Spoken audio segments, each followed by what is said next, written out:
महाराष्ट्राच्या कांदा प्रश्नी दिल्ली दरबारी बैठक संपन्न। केंद्रीय सहकार मंत्री अमित शहांच्या सोबत मंत्र्यांची 40 मिनिट चर्चा।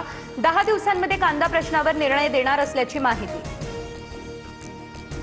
आमच्या आंदोलनामुळे सरकार दिल्लीला गेलं। दिल्लीतून सरकारनं रिकाम्या हाती चॉकलेट घेऊन येऊ नये। महाविकास आघाडीच्या पत्रकार परिषदेतून हर्षवर्धन सपकाळ यांचा राज्य सरकारवर निशाणा।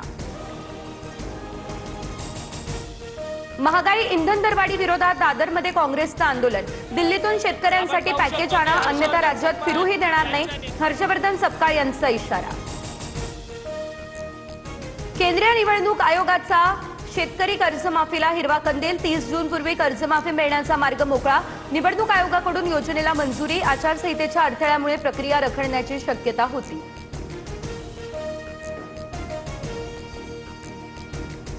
सोलापूर या ठिकाणी कांद्याचे दर 2 ते 5 रुपये प्रति किलोने वाढले। कांद्याला सरासरी 15 ते 18 रुपये प्रति किलोचा भाव।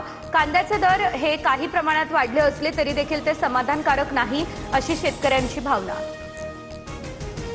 घाटकोपरच्या सागर पार्क या सोसायटीमध्ये बकरा कुर्बानीला विरोध। बीएमसी कडून मंगळवारी रात्री अचानक बकरा कुर्बानीची परवानगी रद्द।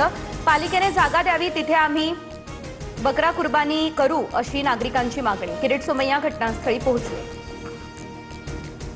मीरा रोड नंतर गोरेगाव पूर्वमधील गोकुळधाम परिसरात कुर्बानीला विरोध। उघड्यावरती बकरी कुर्बानीला परवानगी देऊ नका। नगरसेविका प्रीती सातम यांची प्रशासनाकडे ही मागणी।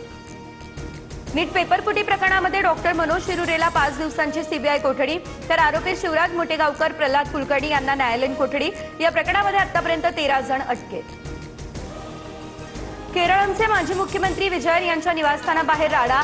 सीपीआयच्या कार्यकर्त्यांनी ईडीच्या गाड्या फोडल्या। विजयन यांच्या घरी ईडीने केलेल्या छापेमारीचा निषेध।